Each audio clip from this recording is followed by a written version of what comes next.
एक लड़का था जिसकी माँ नहीं थी और उसे बचपन से ही अपने पापा ने पाल पोस कर बड़ा किया था। उस लड़के की हमेशा से एक ही ख्वाहिश थी कि उसको शहर का सबसे अमीर और ताकतवर इंसान बनना था। तो उसने उसी दिन से कड़ी मेहनत करना शुरू कर दिया। उसने कड़ी से कड़ी मेहनत की और वो एक दिन शहर का सबसे अमीर और ताकतवर इंसान बन गया। अपना सपना पूरा करने के बाद उस लड़के को घमंड आ चुका था।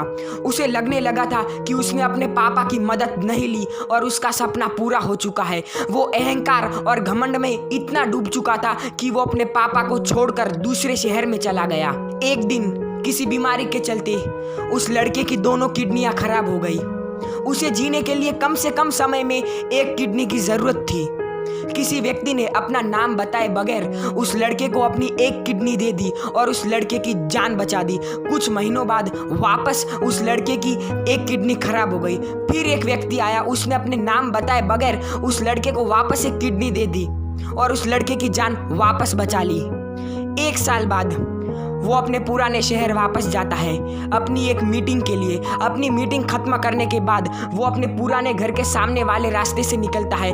उसकी नज़र अपने पुराने घर पे पड़ती है। उसका घर एक भूत बंगले या खंडर से कम नहीं था, इतना बिगड़ चुका था। वो अपनी गाड़ी से उतरता है और अपने घर में देखता है ना ही उसके पापा थे, ना कोई उस घर में रहता था। यहाँ तक कि उसके घर में एक परिंदा भी पर नहीं मारता था। वो उसके पड़ोसी से जाके पूछता है कि हमारा घर ऐसा क्यों हो चुका है।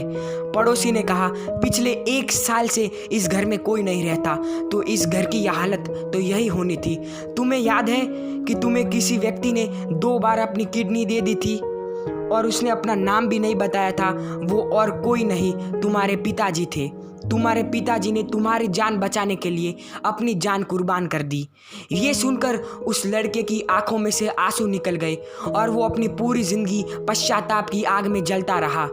दोस्तों, इस कहानी से हमें एक ही सीख मिलती है कि हम कितने भी बड़े आदमी बन जाएं, कितने भी ताकतवर बन जाएं, कितनी ही मेहनत करें, लेकिन अगर तुम अपनी माँ बाप की इज्जत नहीं करते तो ये मेहनत, ये ताकत और ये पैसे कोई काम के नहीं, ये कुछ मायने नहीं रखते। जय हिंद, भारत माता की जय।